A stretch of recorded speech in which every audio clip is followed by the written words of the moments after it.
Hello. We have another session now. Sanjay Modgalia will be telling us about symmetries of commutant algebras. Okay. Yeah, thanks, Lakshay, for the introduction, and thanks to the organizers for putting together this workshop and giving me this opportunity. So I'll be talking about symmetries as commutant algebras. This is mostly work done with Leszek Motronic at Caltech, and it builds upon some earlier work I did with Andrei Bernavig and Nicola Regno at Princeton.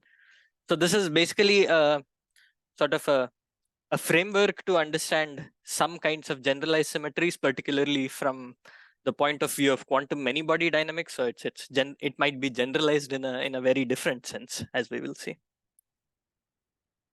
So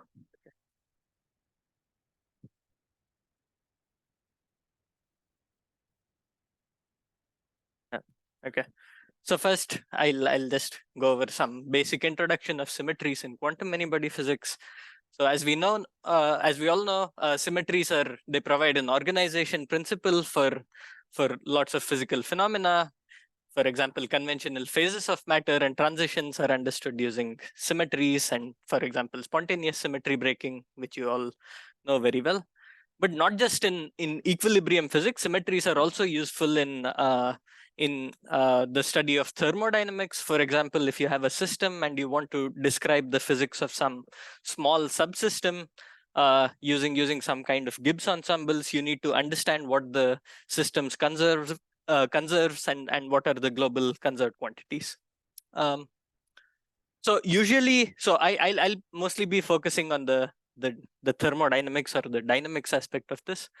So usually the physics of these quantum many-body systems is very hard to study. So we use some convenient toy models. One of the standard kind of models are known as spin chains.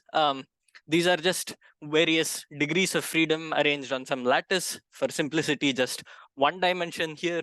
And the physics of this is governed by a local Hamiltonian, which is a sum of local terms, and each local term causes it depicts some interaction between degrees of freedom that are close to each other. So for example, you can think of the Hilbert space as being spanned by various spin configurations, up or down spins. So each degree of freedom can take two configurations. You can define operators on the Hilbert space, such as magnetization or spin flip. And one of the standard toy models, which I guess most of you are familiar with, is known as the transverse field Ising model, where this is the Hamiltonian. There are some spin flip terms, and then there is a magnetic field. Right? Okay, so given this system, what do we mean by symmetries or conserved quantities? So basically, we define it as operators that commute with this Hamiltonian, which is the natural definition. And for this Ising model, there is a Z2 symmetry, which means that there is the parity of total spin commutes with this Hamiltonian. So this is the usual symmetry. Okay, so but you see that conventionally, when we talk about symmetries, these symmetry operators are not allowed to be arbitrary operators on the Hilbert space. We put in some additional structures, either implicitly or explicitly. For example, a lot of the symmetries are which are known as internal symmetries are basically product of on-site unitary operators, which means that the symmetry operator causes some transformation on each degree of freedom separately. And a lot of the symmetries we study, U1, SU2, Z2, are all of this form. Another class of symmetries are lattice symmetries, which are unitary operators that implement some transformation on the lattice. So for example, in one dimension, you can have something like reflection, or in higher dimensions, you can have rotation and so on. And these kinds of symmetries explain a lot of the textbook physical phenomena, if you look in some old textbook. And really the question is, are these the most general kind of physical symmetries? And as we know from the topic of this conference, several recent works indicate that these conventional kind of symmetries are not sufficient. One sort of class of symmetries that new kinds of symmetries that people are studying, which is most of you in this room, fall into this so-called so they are motivated from some equilibrium physics conditions, like such as asking what happens to the ground states and phases of matter in certain kinds of systems, and these fall into classes such as categorical symmetries, emergent symmetries, and so on. But there is a very different motivation for studying generalized symmetries in the quantum dynamics setting. So, for example, there have been lots of recent experiments where people see some kinds of anomalous dynamical behavior in systems in actual cold atom experiments, which cannot be explained from the regular theory of thermalization. So what people observe, they attribute it to some kinds of new kinds of symmetries, and these are phenomena called as quantum scars, Hilbert space fragmentation, and so on. So I'll be focusing on the non-equilibrium motivation for generalized symmetries. Okay, so just to give you some background, so these phenomena which can be attributed to generalized symmetries, they go under the name of weak ergodicity breaking. This is really work done by lots of people, and here are some review articles. So first, before weak ergodicity breaking, I need to introduce what ergodicity means in isolated quantum systems. So here we are interested in really the time evolution of a quantum state. So this is the usual time evolution under some Hamiltonian. And then we ask, when does the quantum system thermalize? So what we mean by that is that any initial state should evolve into something known as a thermal state. And what do I mean by a thermal state?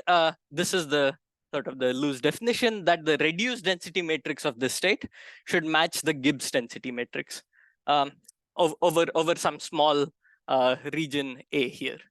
And the reason for this is that if you look at operators, expectation values of operators locally, it should look like as though you're doing thermodynamics, in the sense that you're measuring these operators in a Gibbs density matrix. Okay, so if you want this to happen for a quantum Hamiltonian, you can ask what are the conditions for the Hamiltonian? Yeah.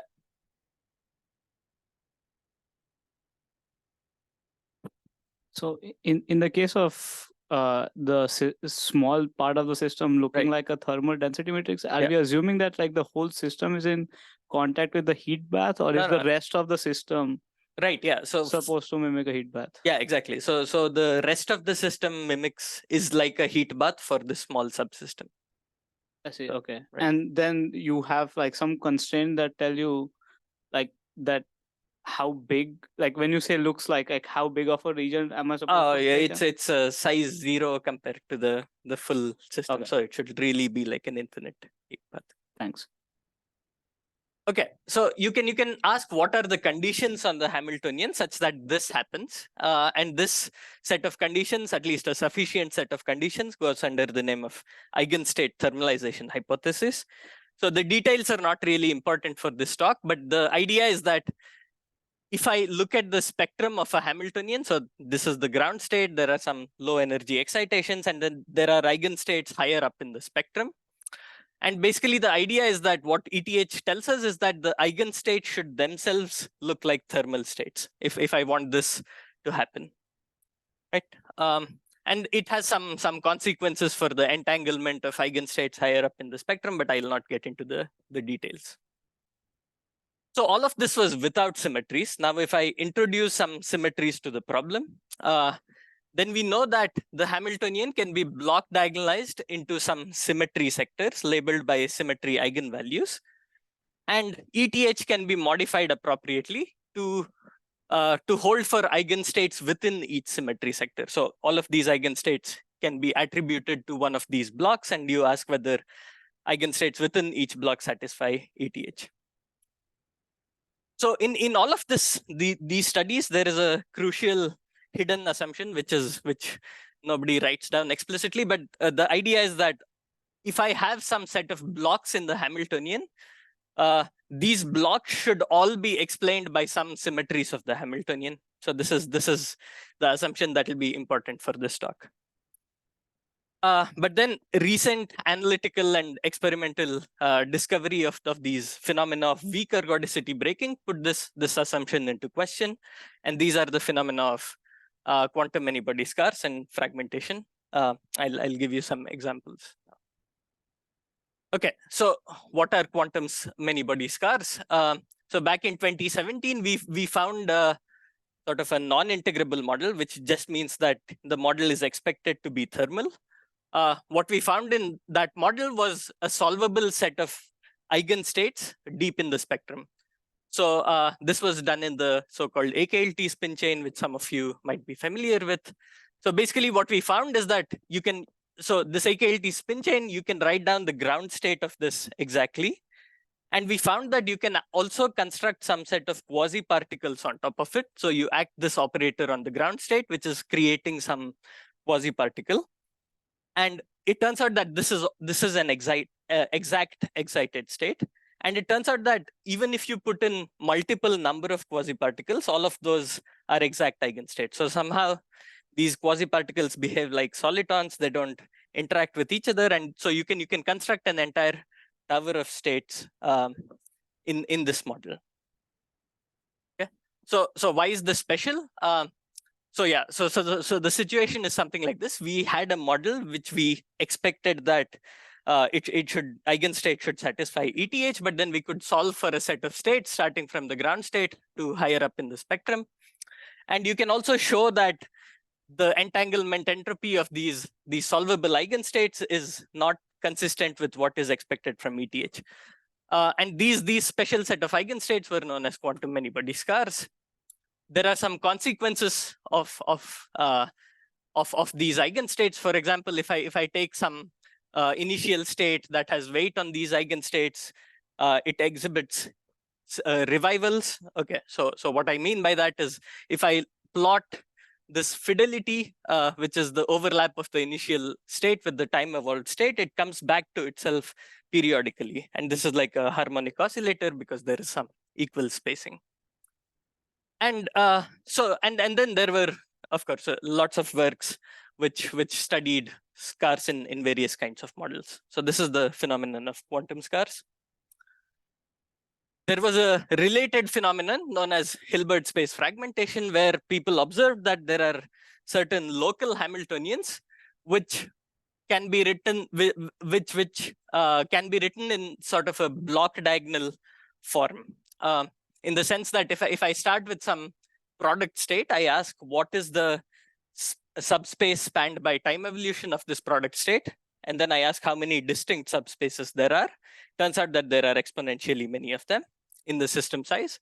Why is this special? Because these blocks, the different blocks, don't seem to be distinguished by any obvious symmetries of the system.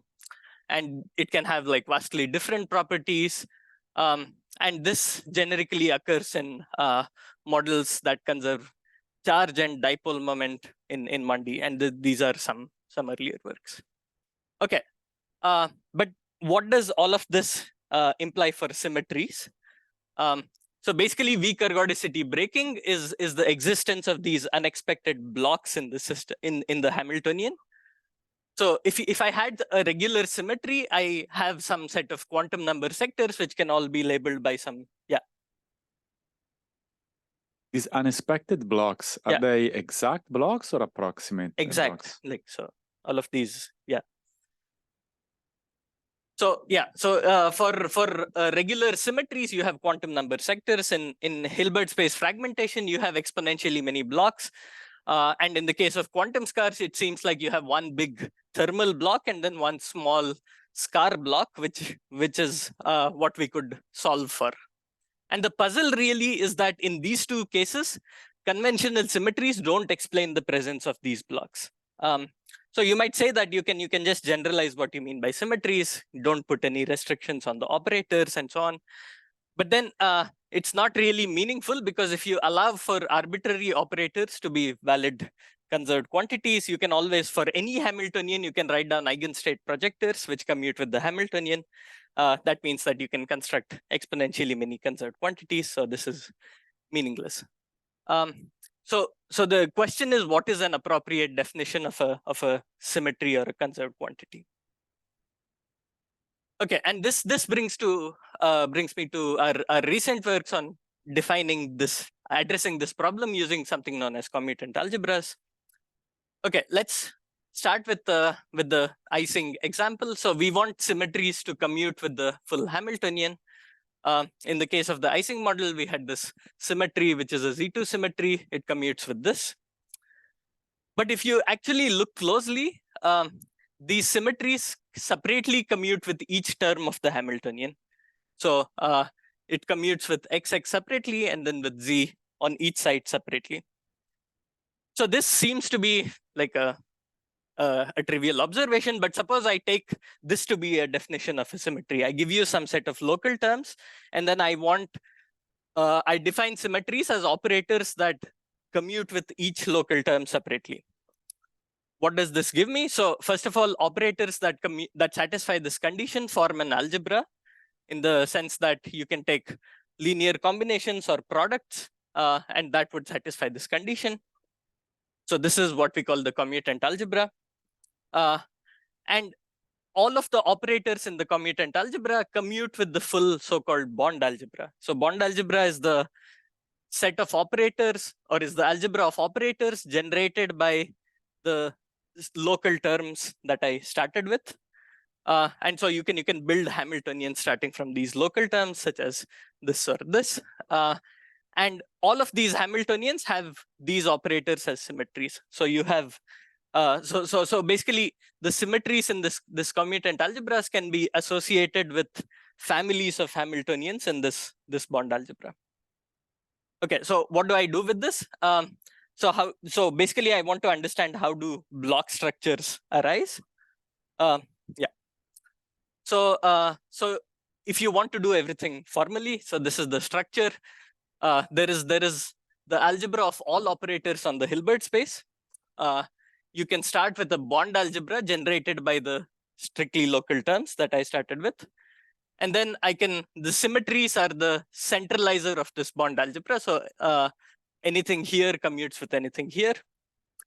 And it turns out that there is a theorem known as the double commutant theorem that guarantees that A is the centralizer of C, which just means that these are centralizers of each other. These two algebras are known as von Neumann algebras, but yeah, I'll not get into the details. But the crucial point is that once you have algebras that are centralizers of each other, you can always, so the representation theory of this is well established. And you can go into a basis where operators in A and C simultaneously have these forms. So looking at this more carefully, you see that any operator of this form commutes with any operator of this form, because M and N are some matrices which live on different copies. And so the sizes of these and degeneracies are all determined by the irreducible representations of A and C. So for example, this is the block structure for any operator in this algebra A, which includes the Hamiltonian. So this was a sort of a formal way to understand all of this. You can just apply representation theory to these pair of algebras. But if you want a more intuitive understanding of this, so you ask what is the basis in which all local terms of the Hamiltonian or all the local terms that I started with are simultaneously block diagonal. So these local terms, they don't commute with each other, so you can't diagonalize them simultaneously, but you can ask, is there some kind of a minimal block structure that you can bring them into? And it turns out that representation theory is the answer to that question. Okay. So if each of these local terms are block diagonal, you can construct entire families of Hamiltonians that are block diagonal, and these define the symmetry sectors of these Hamiltonians.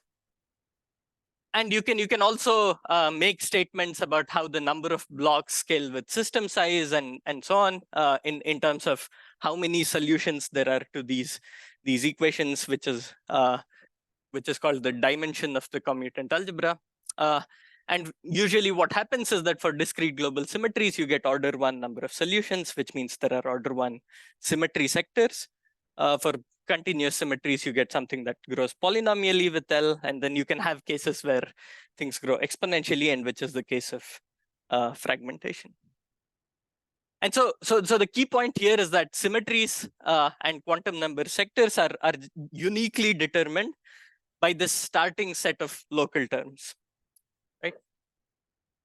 Okay, so just to give you some examples in the case of conventional symmetries, I want to reproduce regular quantum number sectors by applying this framework. So let's start with some abelian examples where it turns out the more complicated block diagonal structure reduces to something like this. So if I start with a generic set of local operators, it turns out that the only solution to this equation is the identity, which tells you that the commutant is just the identity, and there is no block diagonal structure. So this is a non-example. For the Ising case, as we saw, if I start with the set of operators, which are these nearest neighbor xx and the on-site z's, and then I solve for these equations, I look for operators that commute with each of these separately. I find that there are two linearly independent operators, which are the identity and product of z's. And this is the Z2 symmetry. This is what we call Z2. Similarly, you can do this for U1. There is a bit more complicated set of operators that you start with. You solve for operators that commute with each of them separately, and then you can derive the U1 symmetry from this condition. Yeah.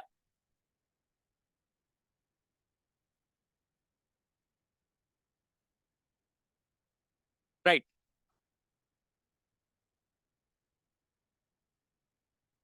Yeah. So certainly if the number.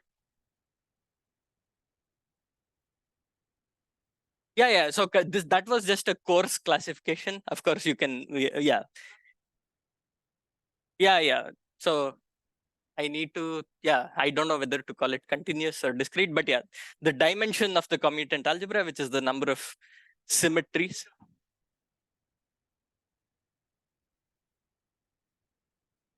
Right. Yeah. So that can happen. Yeah. If you could also have subsystem symmetries where the number of symmetries grows with the system size. So I get your point, and the classification that I showed was kind of coarse. So continuous global symmetries implies polynomially many blocks, but not necessarily the other way around. Thanks. Okay. So you can also write down some examples of non-abelian symmetries. For example, SU2 symmetries can be understood by starting from these so-called Heisenberg terms, and you solve for operators that commute with each Heisenberg term separately, and you can recover the full SU2 symmetry. In this case, it's also related to something known as the Schurweil duality, but I'll not go into that. And there are examples of stabilizer codes or Fracton models where these A is the group algebra of the stabilizer group, and this commutant is basically just the algebra as well as non-trivial logical operators. Okay, so what we have is really a new view on symmetries. So symmetries are uniquely associated with these set of local building blocks with which you can construct symmetric Hamiltonians. And then there is a pair of commuting algebras associated with each symmetry. So A is generated by a set of local operators, and C is just the centralizer of that. So the conventional approach is to just guess the structure of symmetries in the system. And this is like restricting what are all the symmetries in C. But what we have is you can derive the symmetries in C systematically by starting with some locality requirements on these Hamiltonians. So I demand that this A is generated by some set of local operators, and then I derive C. And then in this setting, there are no explicit restrictions on the structure of symmetries that you can get. And it turns out that if you apply this to appropriate systems, you get new kinds of unconventional symmetries. Yeah.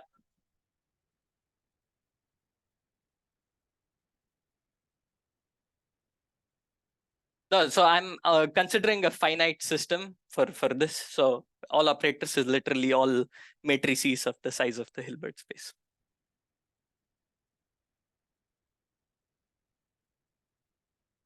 Yeah, right. Right. So and you can apply this framework to explain these blocks that occur in the case of Hilbert space fragmentation and scars. I'll just gloss over how this works. So just to give you a simple example of Hilbert space fragmentation, which you might be familiar with, it turns out that this spin 1 SU3 biquadratic model, if you look at its spectrum, there are degeneracies which sort of seem to grow exponentially with system size. So for example, for a system of size 10, there are 10,000 ground states. And if I just look at the naive symmetries of these Hamiltonians, you can write down SU3 generators, but obviously that will not explain this large degeneracy. And if you do this systematically, this bond algebra turns out to be something known as the Temperley-Lieb algebra. You can compute the commutant, which was already done in this nice paper, and you find that there are exponentially many operators in the commutant. You can also do this for scars. Basically, the key idea is that it turns out that projectors onto some special kinds of states can actually be understood as symmetries. In the sense that if I start with the commutant, which is just these projectors, you can find a locally generated algebra A that associated with that. And this teaches you some things. So this effectively defines what quantum scars are. They're simultaneous eigenstates of non-commuting operators. So, but yeah. Okay, so let me come to the important part. So the applications of this framework. So first, it helps you to identify building blocks for local symmetric operators. So for example, so I mentioned this double commutant theorem that this algebra A is the centralizer of C. What that means is that you can construct all symmetric operators using these local terms. So for example, in the case of SU2, it's guaranteed by this theorem that you can express all the symmetric operators using these Heisenberg terms.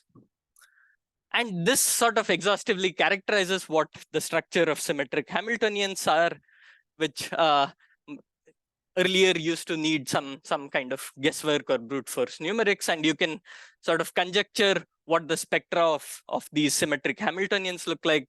For example, in the case of quantum scars, you can show that all local symmetric Hamiltonians which have scars should necessarily have them equally spaced in the spectrum. Okay, it also tells you that symmetries are like ground states in the following sense. So if I express operators as vectors on a doubled Hilbert space, yeah. So just wrapping up in a bit. So you can actually reduce this commutant condition to something that looks like you can express the operators in the commutant as frustration-free ground states of a local super Hamiltonian. So you just take 2 copies of the Hilbert space and express it in this way. And using this, you can see that some standard symmetries actually reduce to some nice ground states. For example, Z2 symmetries can be expressed as Ising ferromagnets. I don't have time to discuss this in more detail. And it turns out that U1 symmetry is actually related to something known as the Heisenberg ferromagnet. And finally, it tells us that symmetries are topological in some sense. So by that, I mean, you can consider partition functions of symmetric Hamiltonian and look at the insertion of a symmetric operator in this. And because these symmetries commute with each local term separately, you can deform the symmetric operator locally. And this is the topological property. And so I leave you with the summary and open questions. Thanks.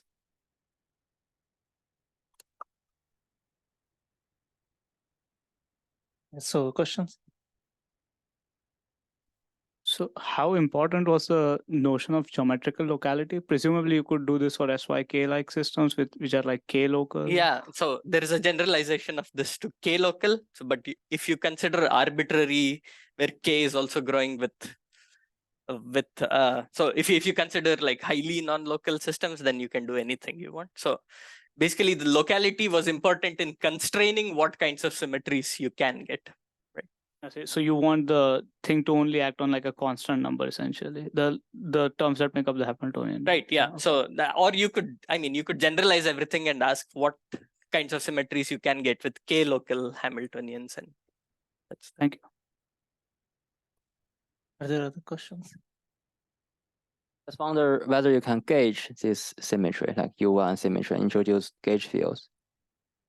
You mean for the U1 symmetry? Yeah, I mean any kind of this new Yeah, so symmetry. so then the Hamilton, the set of the bond algebra would change, the commutant would change to include all of these local symmetries, and yeah, so you can work out this procedure. Have you thought about how scars deform across the space of Hamiltonians parameterized by the bond algebra? Can they vanish or grow in size? So a given bond algebra has some number of scars. And so what do you mean by, so I see. So it's a property of the bond algebra, not a Hamiltonian. Yeah, it's not one particular Hamiltonian. So scars is like a symmetry, and it's a property of the full bond algebra. Are there other questions? Okay, then let's thank Sanjay. Okay. Yeah, thanks.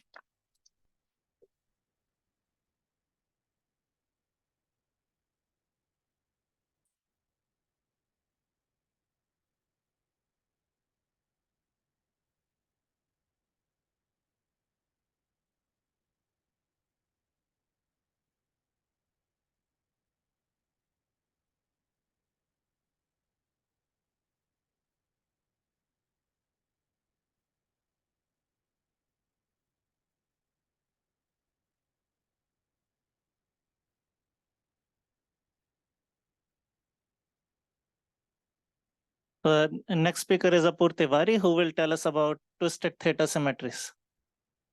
Okay, I'd like to begin by thanking the organizers for inviting me to speak here. I've really been enjoying the conference so far. Today, I want to tell you about something we call twisted theta symmetries. And yeah, this is based on two papers that appeared in last December in collaboration with Lakshya, Leah, and Sakura, and also is very related to a work that Jinxiang was part of and I was not, which was from earlier last year. So we've seen many constructions in the last couple of years that have involved constructing examples of quantum field theories that have non-invertible symmetries.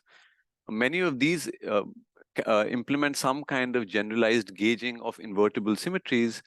So you can start from a theory with invertible symmetries and perform something like, say, gauging some invertible symmetry on a submanifold of some codimension. And doing so, we arrive at condensation defects that are generically non-invertible. One can also gauge some higher groups. And if one completes the symmetry category that you get after gauging a higher group, you get condensation defects. And so those are non-invertible as well.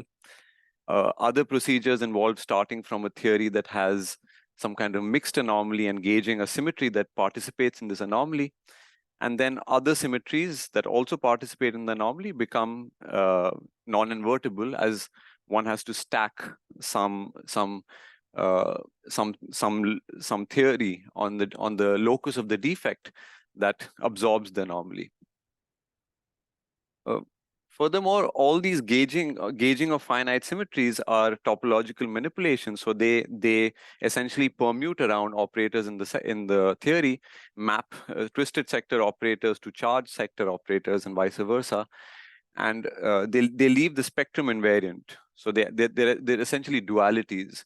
So using understanding gauging can help us study theories that are perhaps less understood but related to other theories via some dualities. And very famous examples of these are, of course, Kramer-Varney and Jordan-Wigner dualities.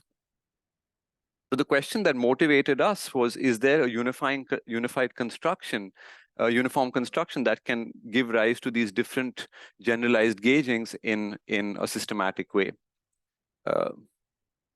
And the proposal is as follows. One can always start from a d-dimensional theory, here denoted as K, and the d-dimensional theory can be equipped with topological defects, or more generally defects that correspond to lower dimensional quantum field theories that are embedded in K, just by stacking the lower dimensional quantum field theory. Further, if the set of quantum field theories, lower dimensional theories, admit an action on defects within the theory K, just by taking a tensor product or stacking along the locus of this defect.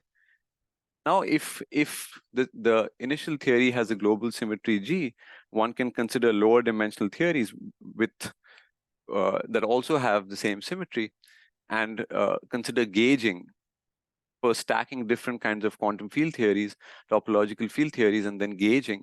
And this allows us to construct a class of symmetry of topological defects in the gauge theory. So the defects that are constructed by just stacking low dimensional topological field theories are universal in the sense that they appear in any theory that is obtainable by gauging a certain global symmetry. However, there are non-universal defects that involve stacking low-dimensional topological theories on the defects of the theory we start with here, K.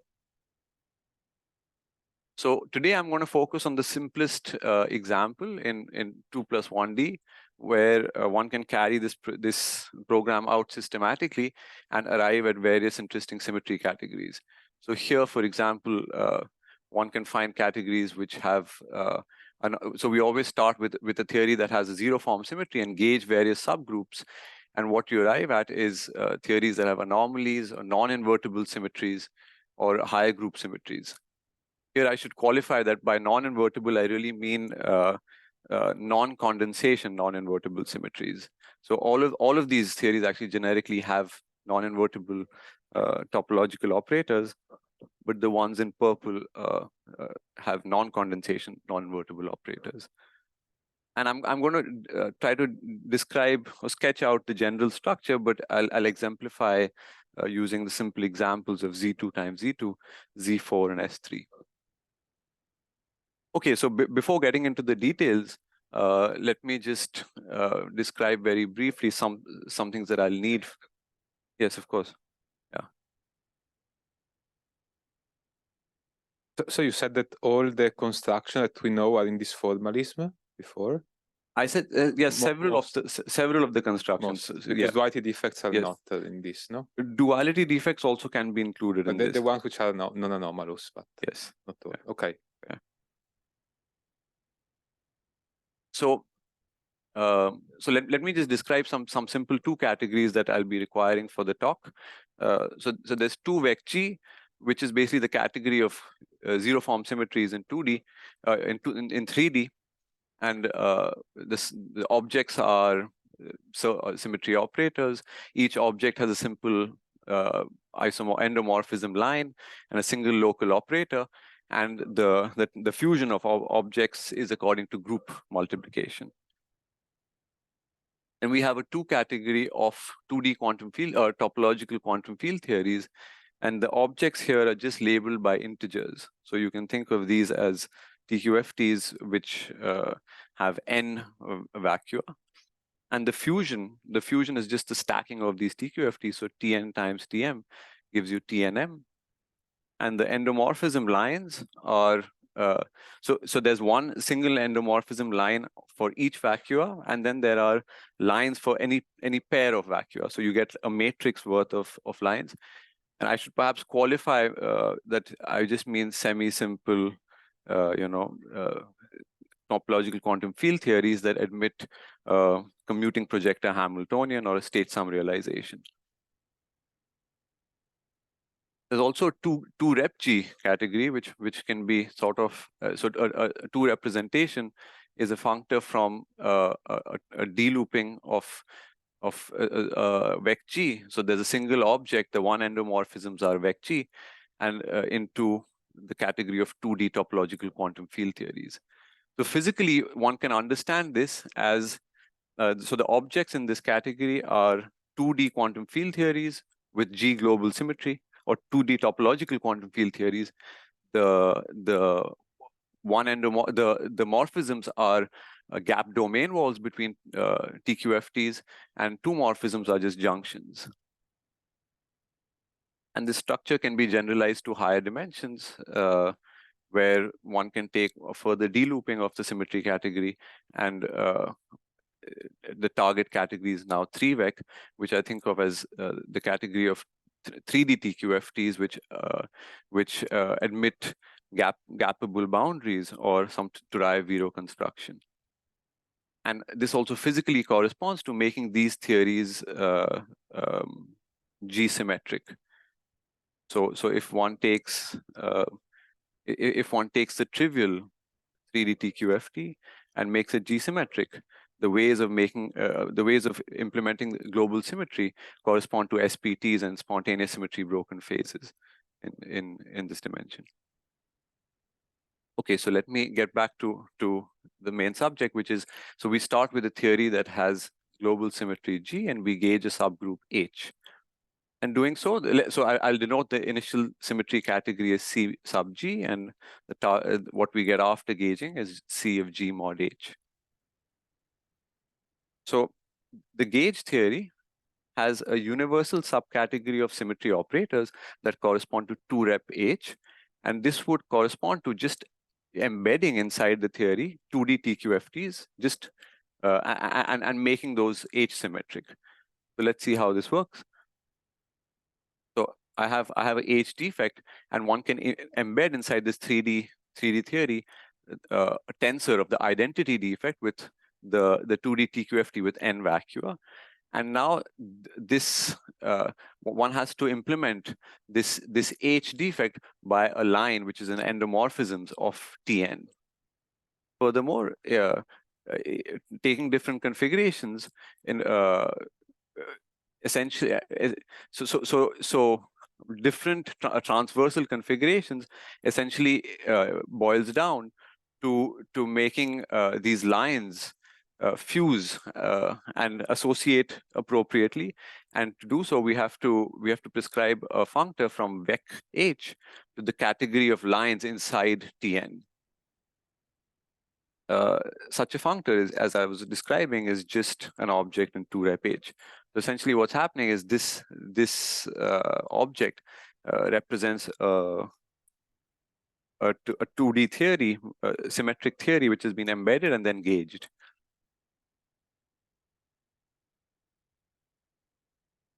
A simple example is if we consider H to be Z2, now we need to consider functors from vec Z2 into lines inside various 2D TQFTs with different number of vacua. If we choose n to be 1, we have to assign how vec Z2 is realized on this, and there's a unique way to do so, which corresponds to the trivial Z2 symmetric theory. If n is 2, there's a single indecomposable way to implement the Z2 symmetry, which corresponds to the Z2 action, which flips the 2 vacua, which is represented by this off-diagonal matrix here. And this is essentially a Z2 symmetry broken phase, or a condensation defect, or Z2 gauge theory. So there are two objects in 2-rep Z2 that we arrive at. One is the identity, and then there's a 2 representation of dimension 2. The fusion rules can be obtained by just taking a tensor product of these defects and decomposing the tensor product into H orbits under the H action.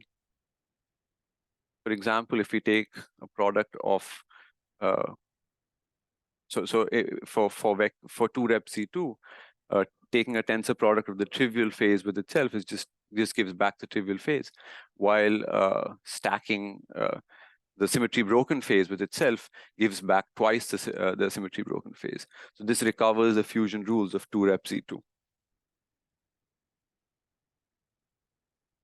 Question? Yeah. So this is based off like Nils' talk, where like he had a ambiguity up to like an Euler stacking, which is also presumably present here. Yes. The coefficient. Yes, but yeah, there's a real number worth of Euler terms, but I consider TQFTs modulo the Euler term. Yes.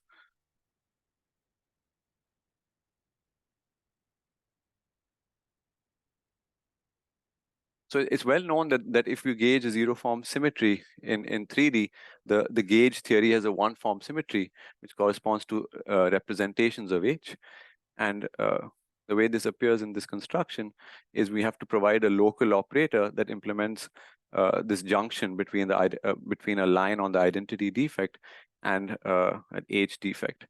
And this local operator has to fuse according to group composition. So it essentially implements a representation. So there's a choice of representations that goes into that one arrives at in the gauged symmetry category. So just to summarize what I've described so far, so there's a universal sector of symmetry defects, which we call theta defects, and these appear in any theory that's obtainable by gauging H in some other quantum field theory. And this universal sector, the operators in this correspond to two representations of H, and it's physically equivalent to embedding 2D TQFTs and making them H symmetric. Now, what about the rest of the topological defects in the theory? So let me first consider the simple case where H is a subgroup of G. So in this case, the remaining operators, so for example, an operator labeled by G and GH, there's an isomorphism implemented by the left action of an H defect. So in the gauge theory, we should consider operators labeled by left cosets, by elements in the left coset of G mod H. But one can also still stack with the 2D TQFT, here labeled as Tn, and then gauge. So it's easy to convince oneself that doing so at the level of objects, one recovers for each k in G mod H, one recovers two representation of H worth of symmetry defects. However, and the fusion rules also satisfy 2vec k times 2 rep H. However, the other data of the category might differ. In fact, this is just this product if G is a direct product of H and K. More generally, there could be a group extension which is labeled by an action from K to H and an extension class. Essentially, there are four possibilities depending on whether the action is trivial or the extension class is non-trivial or the extension class is non-trivial.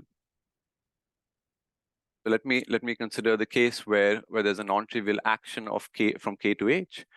Now, if I consider such a configuration, and there's a line here which after gauging becomes a representation of H, and I slide it through this surface. So I gauge or I slide through, and I do it in two different ways.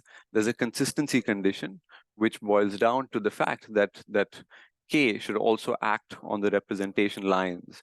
So what one ends up with is a two group, and there's an action of the zero form symmetry on the one form symmetry, which is dictated by the action of K on H in the category before gauging.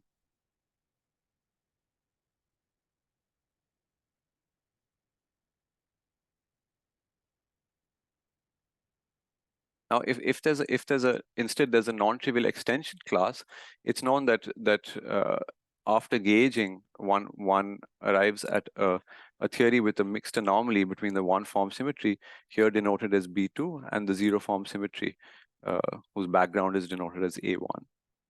And a signature of this anomaly is that there's a symmetry fractionalization on the H hat lines, which are the one form symmetry generators. So if one takes two surfaces in K and fuses them, due to the extension, one can produce a surface in the surface operator in the group H. Now, instead, if we gauge, then we get a line in rep H. And by consistency, if we first gauge and then fuse, or in the other direction, we find that the fusion of lines of surfaces intersecting a rep H line fuse to a number which is fixed by the extension class. In fact, there's a higher symmetry fractionalization which happens on condensation defects. So one could take a defect here, which, or one could start with a TQFT with n vacua embedded in the theory, and then look at how this H defect is represented on this TQFT. Now, if we first gauge and then fuse, and we first fuse and then gauge, the compatibility between these two processes tells us that fusing K defects on K surfaces on the condensation defect leave behind a line which is an endomorphism of this higher representation. So just to give an example, the way this works out in the Z2 case, if we gauge a Z2 subgroup of Z4, then so I'm gauging Z2 asymmetry, and the Z2B that's left behind, it squares to -1 on the representation, non-trivial representation line. And similarly, if the Z2B surfaces square to a non-trivial endomorphism line on the condensation defect. So we can we can use a similar approach to also gauge the theory that one arrives at after partial gauging, and this essentially involves looking for stacking TQFTs to two representations of H, and it can only be done if by looking at K invariant orbits on the two representations.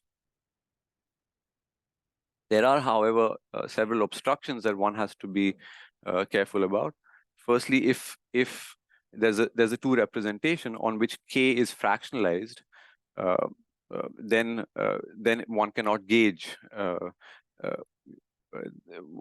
One has to take several copies, defractionalize that symmetry, and then gauge. Also, there's a choice. For example, if the K defect can be represented using various. There are various possibilities determined by. So I can implement this K symmetry by a certain line inside rep H by providing a homomorphism from K to rep H. So once I choose this line, there might be a localized anomaly on this defect, which may prevent gauging of this defect. And essentially, so choosing a line rho and then performing associator moves might pick up a phase which is determined by rho and the extension class epsilon. And if there's such a localized anomaly, one has to stack with the 2D TQFT that can absorb the anomaly. So this might be a TQFT which necessarily has dimension, has a number of vacua greater than 1, in which case this defect becomes non-invertible after gauging.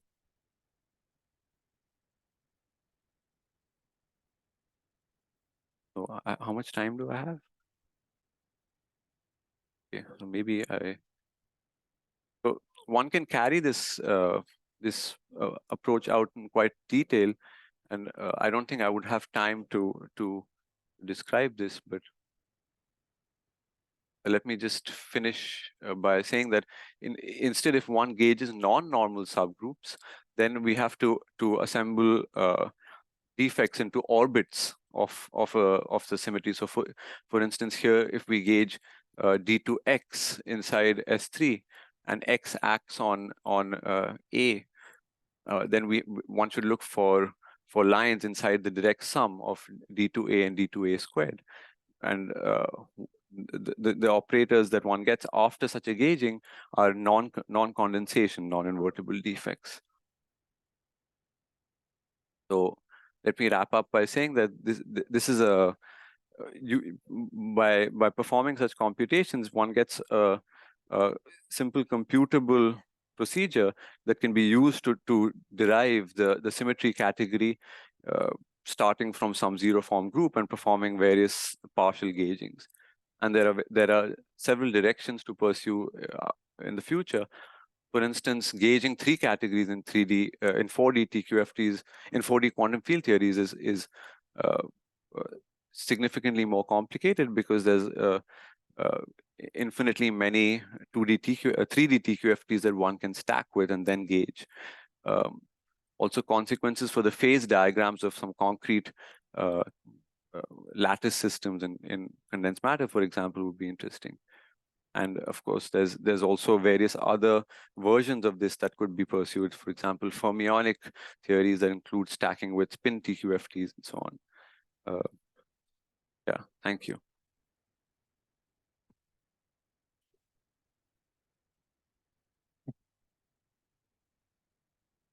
So, are there like anisotropic representatives of things you can stack with, like the version of minimal abelian TQFTs or Sorry, something?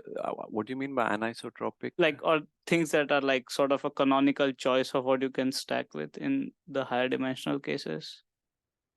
You mean in 4D stacking with 3D?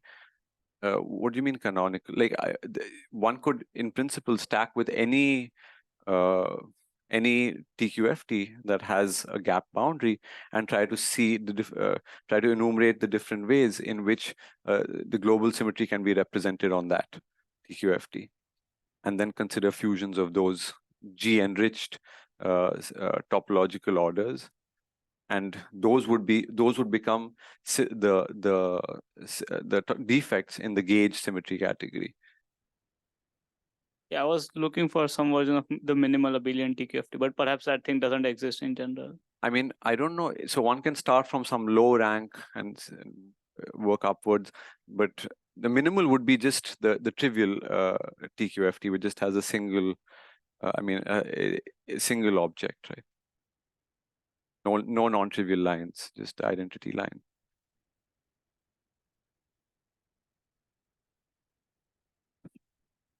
I have 2 questions. The first item in this list, what do you mean by that?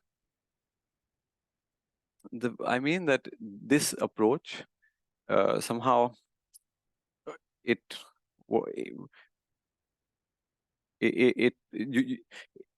carried out by considering concretely all possible TQFTs in 2D, so far the one that I described, and seeing how G can be represented on them and looking at fusions of those, right? What would be an example of a 3 category in a 4D TQFT?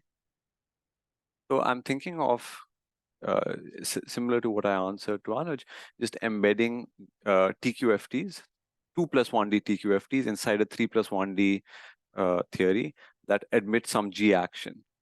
I see. And then gauging this stack, but then considering junctions of these TQFTs and all sorts of configurations and seeing what are the what arises as the category of topological defects after carrying out this procedure. So you're loosely using the words TQFT and category for the same thing here.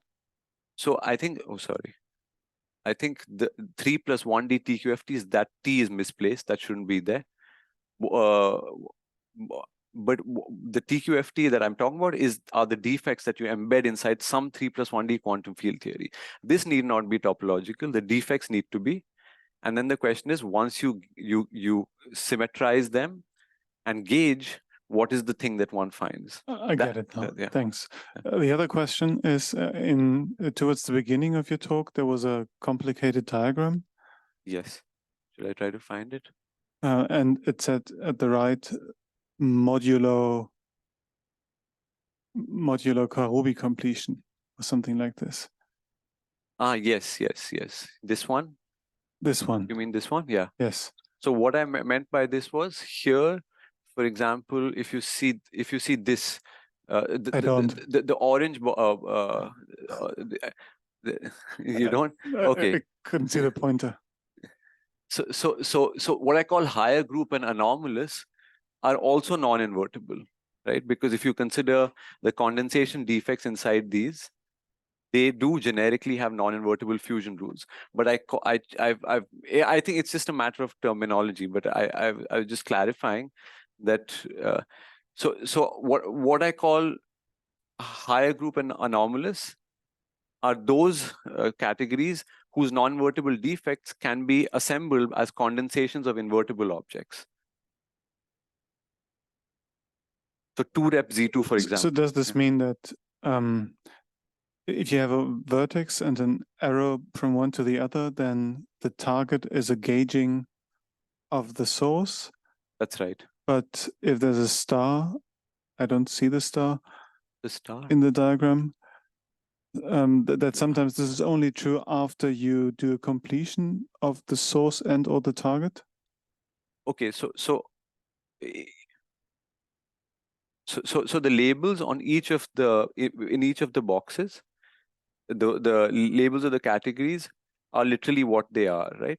Now, once I color those boxes, I'm saying, for example, I'm saying that some of these categories are non-invertible while others are anomalous. The adjective non-invertible has to be taken with the qualifier that I'm saying that the non-invertible defects are not condensations of invertible defects. So let me give you an example, right? So if you see 2-rep Z2, here I would not call it non-invertible because the non-invertible defect in 2-rep Z2 can be obtained by condensing the invertible line, which is the rep Z2 line, the one, right? I think it's a matter of terminology. I can clarify. I'll ask you later. Thank you. Yes, of course.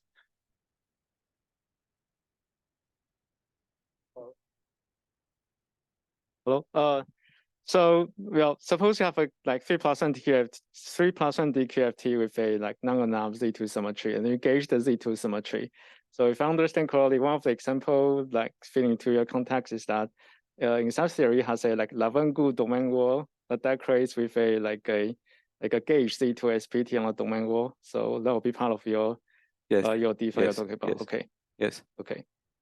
So you're saying, just to understand, if you have a 3+1D theory, you can decorate it with a Lavengood SPT and then gauge it. Yes. That would be part of this. That would be taking the trivial TQFT. So trivial 3+1D TQFT, trivial in the sense there's no topological order, and then enriching it with Z2 symmetry. So you enrich it in the way that it has a 3 cocycle and then gauge. Yeah, I understand. So I have a paper similar to what I talk about in like 2019, and where we talk about like the case where the symmetries are inverted, like abelian symmetries. But yeah. I see. One last question. Someone. So all these defects we get by stacking and gauging the diagonal group, how do we know whether they have action on the resulting theory?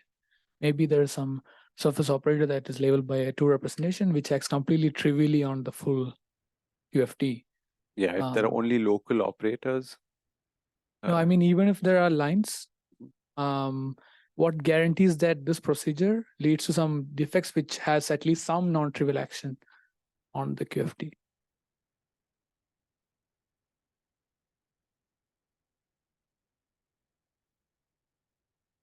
So it might happen that the condensation defects don't give you any new action. The action of so for instance, if you gauge some symmetry G, you arrive at a new theory which has lines and surfaces, right? It might happen that just understanding the action of the lines on operators in the gauge theory is enough. There's nothing new one learns by looking at the condensation defects. But at least the minimal piece will act on the gauged theory. I see. I'm just imagining a situation where one of these surface operators correspond to some higher gauging some algebra object, which is Morita trivial.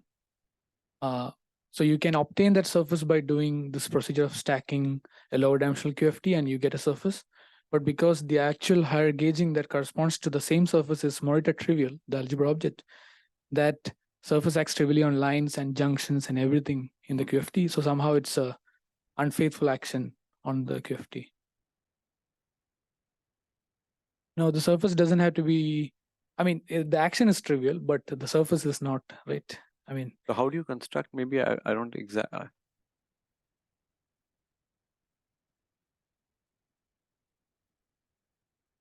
yeah, I agree for 2-rep Z2, but for non-abelian group G, maybe there is some.